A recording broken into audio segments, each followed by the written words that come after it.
Learning today the modern day mitzvahs, and we're almost done. The list of the positive mitzvahs, the action mitzvahs that are relevant and applicable during these times of exile. We're up to mitzvah number 69 out of 77 positive commandments. Mitzvah number 69 reads as follows: that it is a positive commandment to return something to a lost, it is a positive commandment to return something lost to a member of Jewry. This is the mitzvah of Ashavasaveda, returning lost property to its rightful owners. How do we know? Because it says in the verse, you shall surely bring them back to your brother. Hashev teshivim le'achicha. Let's take a look at this verse in the Torah, which comes up in a few weeks' time in the Torah portion of Kisei Tzei, which is my son's bar mitzvah portion. And the Torah reads like this: you have been taught that you must return a lost item to its owner, even he be an enemy. Even your enemy. Mark, would you return something to your enemy? Now you're teaching me I need to do that. I mean, if it says it's in the Torah, then I have to do it. I will now teach you the other details of this law. You must not see your brother Israelite's ox. Hang on. Where are we?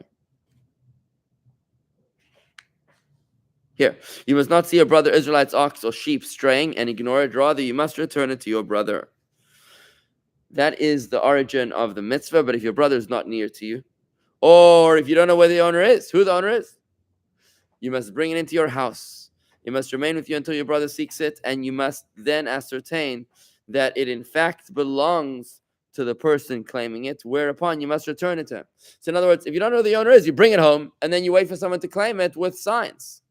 If the animal can be put to work in the meantime in order to offset the cost of taking care of it, then you may do so. If it cannot be put to work, and the cost of taking care of it will exceed its worth, then you may sell it and give the owner the proceeds when he claims his animal.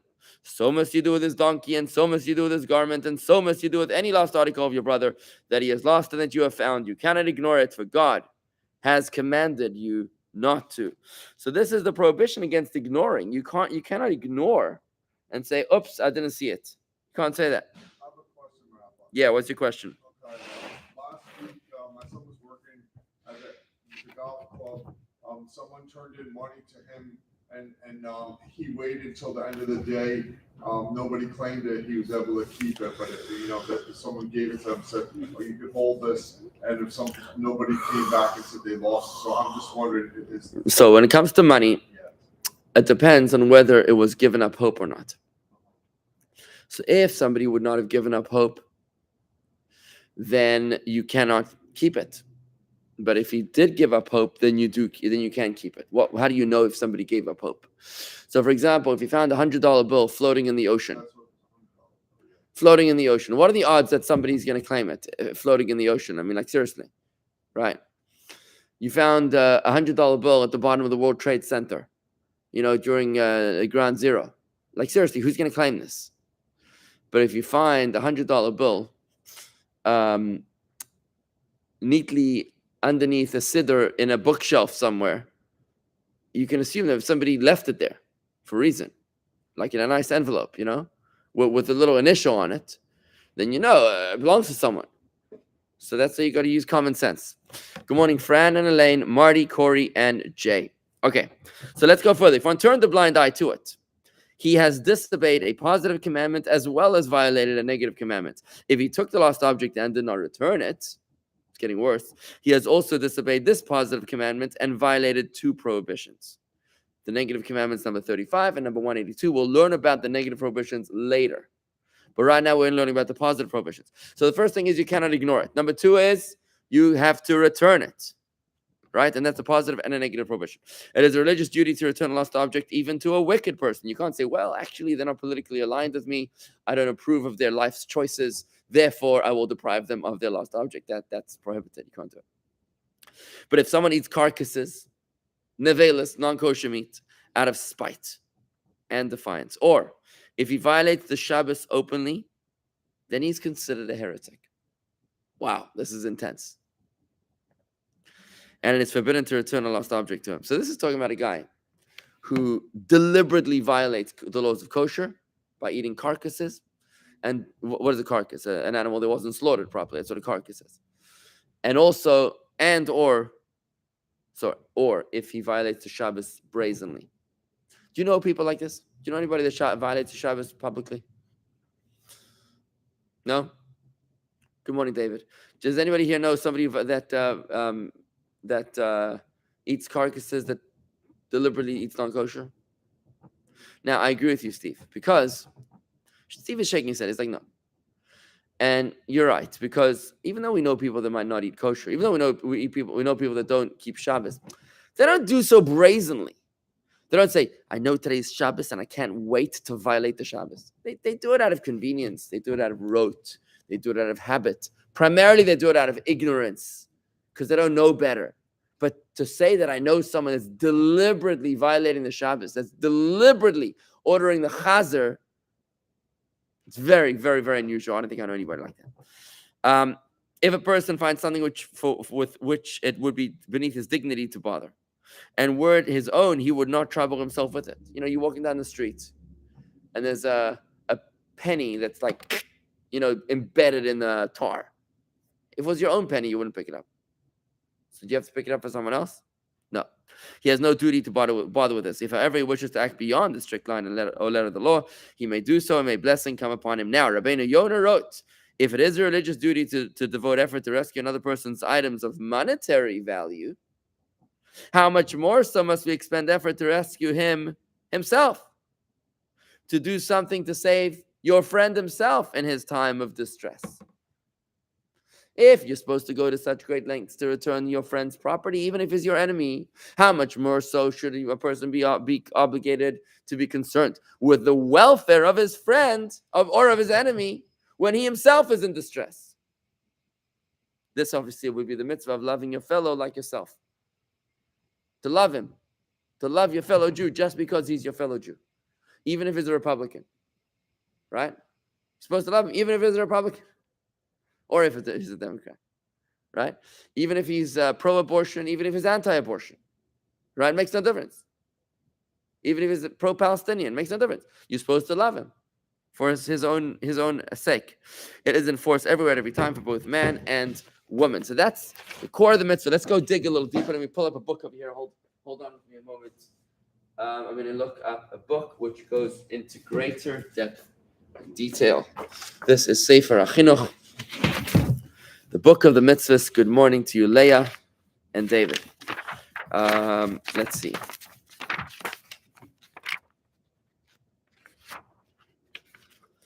This portion has a tremendous amount of mitzvahs in it.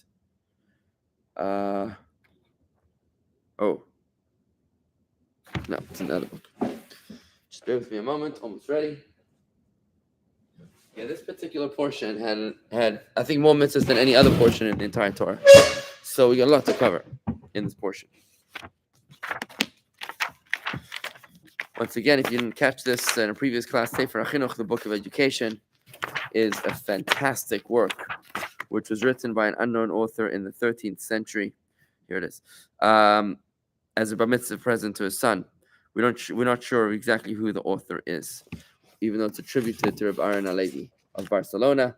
Rabbi Aaron Halevi of Barcelona. Okay, let's get into it right now. You ready? Let's go. So right here, what he does is that he goes through the details of the mitzvah. Okay. So the Torah obligates a person who finds an object to pick it up and make every effort to return it to its owner. It is known as the mitzvah of Ashavasaveda, returning a lost object. The Torah further issues a prohibition against shirking this duty by walking away from the object, or worse yet, taking the object and not returning it.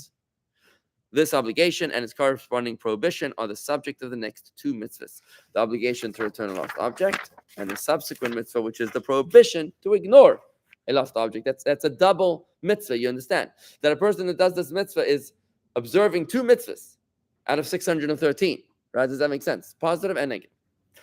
The Chinuch, the Book of Education, will touch on many of the conditions that must be met in order for these mitzvahs to be in effect.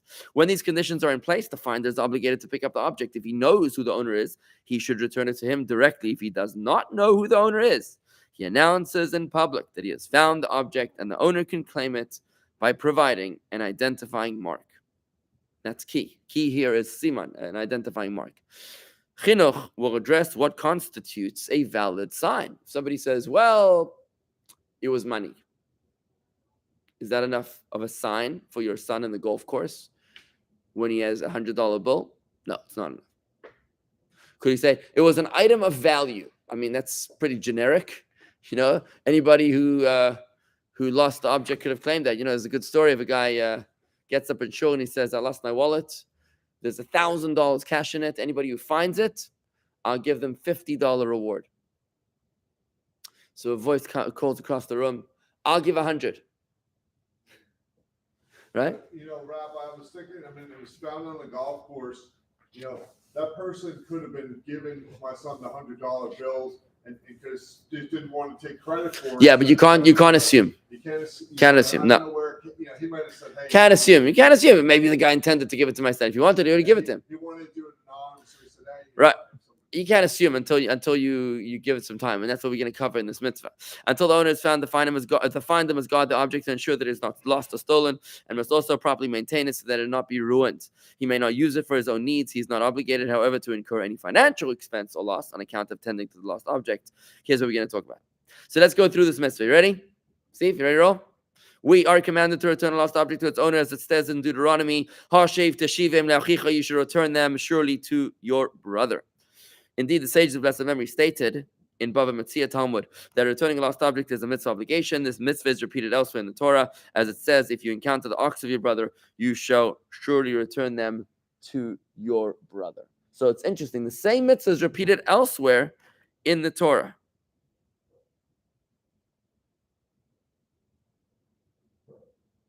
In Exodus. So this verse is in Deuteronomy Dvarim 22. In Shemos 23, verse 4, it repeats the same concept. It's repeated again, right? If you encounter an ox of your enemy or his donkey wandering, you shall surely return it to him. That's what it says over there in Exodus. Wonder why it says it twice. That's an interesting discussion which the Talmud's going to bring up as to why the Torah mentions this mitzvah of returning a lost object twice. The underlying purpose of this mitzvah is evident. For in fulfillment of this mitzvah, there's benefit for everyone and a fostering of a thriving society. This is because forgetting or losing objects happens to everyone. In addition, people's animals, both domestic and non-domestic, are always running off this way. And that way, and inevitably, some get lost. With this mitzvah of Ashavasaveda that our nation has, however, the animals and objects that do become lost will be protected wherever they may be in our holy land, as if they were in the possession of their owner. It makes the world a better place when you know that you can rely on your fellow human beings to retrieve your lost object. Indeed, all the orders of God are upright, they gladden the hearts. I'd like to encourage you to take this word into your lexicon. It's a really great term. Ashavasaveda. Hashovas. Hashavas. Aveda, Aveida. Hashavasaveda. You just make it into your word. Our lexicon includes Canaan Hara, some nice Yiddish curse words. It's about time to raise the bar a little bit, right? Ashavasaveda. You pick up something, you go to show Ashavasaveda. Anybody lost a pair of keys? Ashavasaveda. You know what I mean? Use the Jewish. Speak in Jewish. You're a Jew, right? Imagine you're an American and you're still speaking in a Dutch, in an Italian accent 250 years later. Get over with it. It's okay. Like learn the lingo. We've been a Jew enough years of our life to incorporate a new term into our lexicon. So Marty's asking a question, return only to your brother. What if the person who lost the object was not a Jew? Now, we already learned, Marty, that if the person who lost the object was a brazen sinner, someone that deliberately violated the Shabbos or deliberately does not eat kosher, then you're forbidden to return it to him. So, gives us a little concept here. Now, if I remember correctly, when it comes to a Gentile, you are supposed to return it out of ways of peace. Ways of peace. Wait, I'm confused here, Rabbi. You said you can return the object to your enemy, so why would you just make a difference between when you return it to anybody? You mean to the brazen sinner? Yeah. Because you're not supposed to strengthen their hand. When somebody's an enemy of God, that's the problem. See? Even though the way we look at it, the way the Rebbe taught us to look at a Jew like that, is that he's just confused. He's out of touch with his inner core, with his pintalayid, another very important Jewish term. Pintalayid, anybody know what that means, pintalayid? Elaine knows. Corey knows. Pintalayid means your essential Jew, your Jewish essence. He's out of touch with his Jewish essence. He's just, he's just confused. It's like, when somebody is confused about their identity. I'm an American, but I identify as a Swahili octogenarian. You know what I mean? Like what? You don't realize who you are. Juana Toporovsky, it is so nice to see you. It's your father's yahrzeit today, and I wanted to wish you a aliyas haneshama, an elevation of the soul to your father on the occasion of his yahrzeit today. So Juana, Chava, I'm delighted to see you here with us from New York City. May Hashem elevate the soul of your father in Gan Eden on the occasion of his yahrzeit today.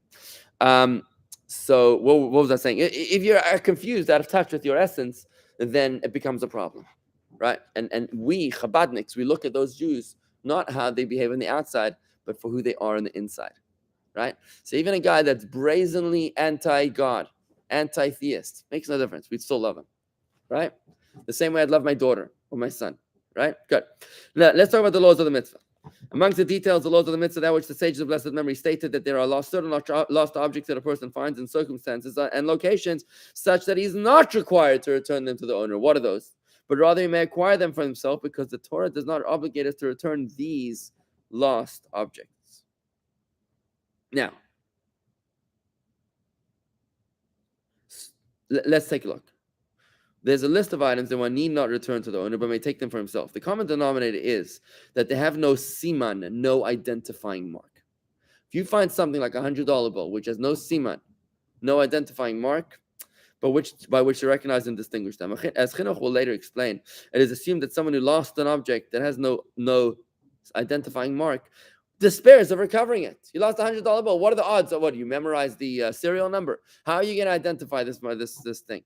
Because he knows that even if it is found, he'll be unable to prove that it's his. By abandoning hope, remember I told you before about giving up hope? By abandoning hope of recovering the item, the owner effectively forfeits his ownership over it. Now, if you know who it belongs to, let's say you're walking down the street, right, and you see a $100 bill fly out of someone's pocket, right, and then you see them search their pockets, and then they go, and they keep on walking. So you saw this hand motion, which meant like, whatever, I don't care. And then you know that money belongs to them, right? Are you obligated to return it? The answer is no. You're not actually obligated to return it because the guy technically gave up hope. It's called yush, despair. But at the same time, since you know who the owner is, you actually have an obligation to go above and beyond the call of duty and to return the lost object. Okay, now let's go a little further. There's another condition that must be met in order. Sorry, the items listed below have no simon because they're all of a standard size, shape, and weight. So they have no unique physical characteristics. They also cannot be identified by the location in which they were found, since they were found on the ground. We can presume that the owner did not put them there on purpose. Rather, he must have dropped them there by mistake, and he does not know exactly where this happened. So, for example, if you have a pen with your name engraved on it, and your phone number, you can safely assume that when someone finds that, they're going to know that you didn't give up on it. But if you were diving at the bottom of the ocean and you find something, you can safely assume that it was despaired upon, that nobody is actually going to try to hold the hope of finding it. Let's see. Chava, I'm glad you got the message. Elaine, my comment refers to willful violation of Torah. It's a spirit of folly indeed. It is a spirit of folly that led them astray from their true essence. There's another condition that must be met in order for the finder to be able to take a lost object for himself. He must know or reasonably be sure that the owner is already aware that he has lost it. What happens if you know that when the guy finds out that he lost it, he's going to give up hope, but he hasn't found out yet that he lost it? We'll talk about this. In other words, he hasn't already abandoned hope of recovering it. Otherwise, the item has not yet become ownerless because the loser did not yet know that he's a loser and therefore has not yet despaired upon it, in which case he's not relinquished ownership. You understand?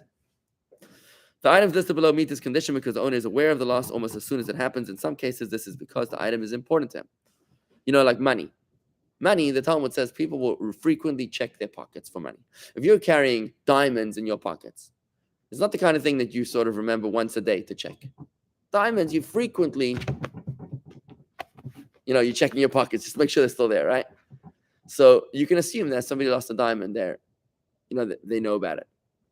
But if they're carrying something in their pocket which is just so insignificant that they don't care about it, you can't be sure that they've discovered its loss.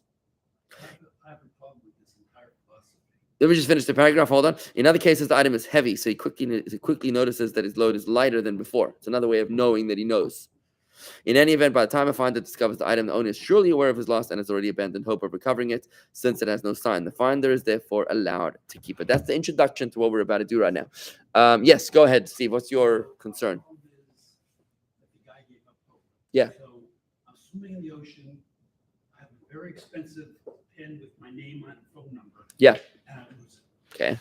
And I don't know I've lost it. Now, the next day somebody finds it. Doesn't he have an obligation to call me? So the fact that you lost it in the ocean. And it's identified with my name and number. Now, did you know that you lost it in the ocean? Let's say I didn't. Then you didn't despair. Let's say I do. Let's say if you lost it close to shore, then you can't be sure that you lost it in the ocean. How do you know? Maybe you lost it in the supermarket. Whether I know I've lost it or didn't. Yeah. I don't think it should be relevant. I think it should be relevant if you could identify who owns it. Yeah, this is a touchy topic. I mean, you're not the first guy to identify this issue. It's a touchy topic that if you know who the owner is and he has despaired, you don't have to return the object, but you should, because we are called upon to rise up above and beyond the call of duty. So it's actually a separate obligation in Torah. It's not a mitzvah, but it's a Jewish value. We talk about our Jewish values. I recently gave a course on Jewish values. So one of the Jewish values that I taught about in the course is this value of rising up above and beyond the call of duty. So while it's not a mitzvah, it's a value. You understand? And yeah, you should. Are you obligated? No. Let's dive a little deeper into the details. So what are these items that you don't need to return? Sage stated in the Mishnah, these finds belong to the finder. Now, this is one of the most famous Mishnahs in the Talmud, in the Mishnah, which we teach to kids at their earliest youth. Eilu Metzias Shaloi. These are the findings that you can keep. What are they?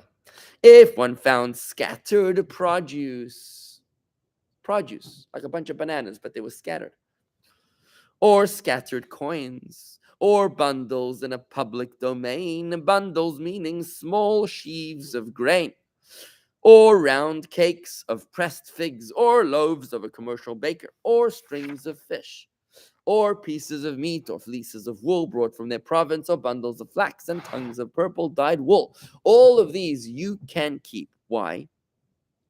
It is further stated in the Talmud, Dovid said, the halacha is, the law is with regard to small sheaves found in the public domain, that these belong to the finder, as the Mishnah stated. If they found in the private domain, however, the rule is as follows.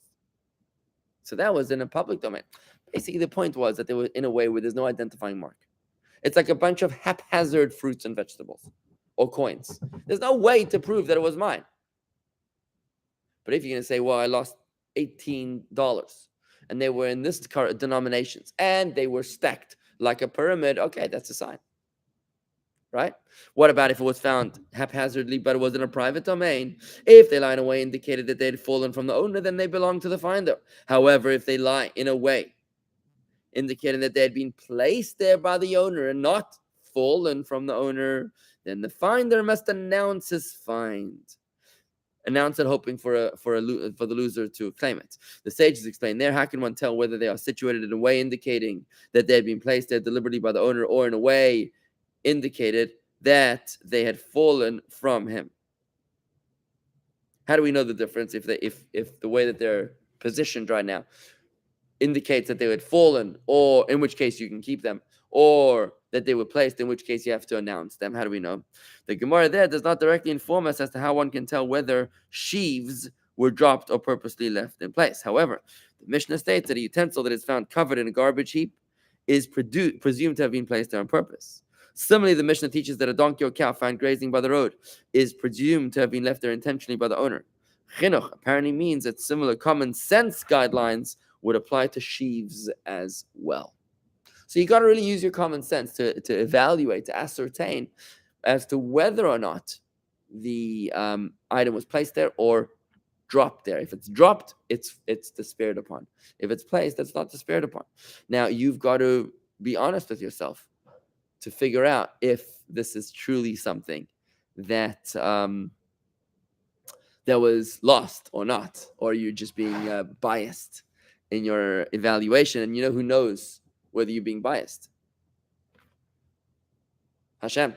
What about the theory that God controls the world? He wanted to use that item so I could find it. So just the same God who wants you to return a lost object, wants you to keep it when there's no identifying mark, and therefore there is despair. That's what I'm saying. I'm saying that God created the situation where I would lose it so someone else could find it to keep it. Maybe. Well, you want to know how we know? No, I'm just saying that. Maybe that was the intention? Yes. Very simple. So if it's got an identifying mark, if there's indication that he did not despair, then obviously God did not want you to keep it. I understand the identifying mark. I have the problem with the other.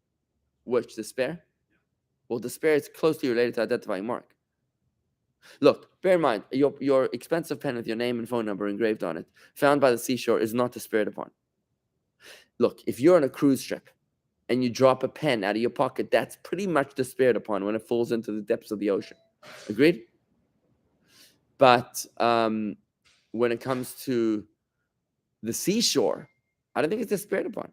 First of all, why were you swimming with a pen? Okay, fine, but you see, so in that case, maybe you didn't realize. Fine, but maybe you lost it on the beach. Maybe you lost it in the car. I don't think the seashore is considered despaired. You see what I'm saying? Even though those guys walking around with the metal detectors, they don't care.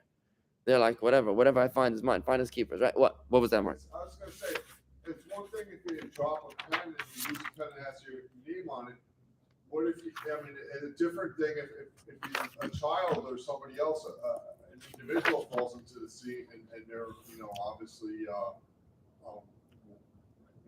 struggling for their life and stuff. So I think that's a different mitzvah, which is saving the life of your fellow. It's a totally different mitzvah. You shall not stand in your fellow's blood, which means you cannot stand idly by while somebody else is suffering. Even though it's related. I do want to mention that our lesson today is related to Hayom Yom, because today's Hayom Yom teaching is on the topic of how every item in this world is made up of a physical and a spiritual. The material element is evil. The godly life force that gives it life is good. And our obligation is to utilize the material in service of the spiritual.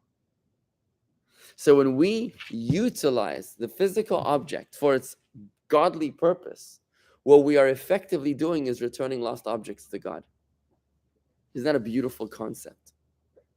And God is not despaired because God knows exactly where they are. He's got a GPS, a global positioning system, tracking device on every one of his possessions, creations. So God knows exactly where all of his created beings are. And he's counting on you to use the money for a godly purpose. To use the house, to use the bedroom, to use the kitchen, the Vitamix, to use the whatever, the book, the car, for a godly purpose. And when you do so, you're taking an object which is godly and it's been lost. It's in a physical world. It's distant and removed from holiness, from godliness. And your actions return it to Hashem. You're doing Ashavasaveda in the most spiritual sense. That is my interpretation of today's Hayom Yom, which perfectly ties in with our Torah study here today. So we'll carry on, God willing, with this beautiful mitzvah of returning lost objects. And in the meantime, I wish everybody a Yom Tov. Take care. God bless.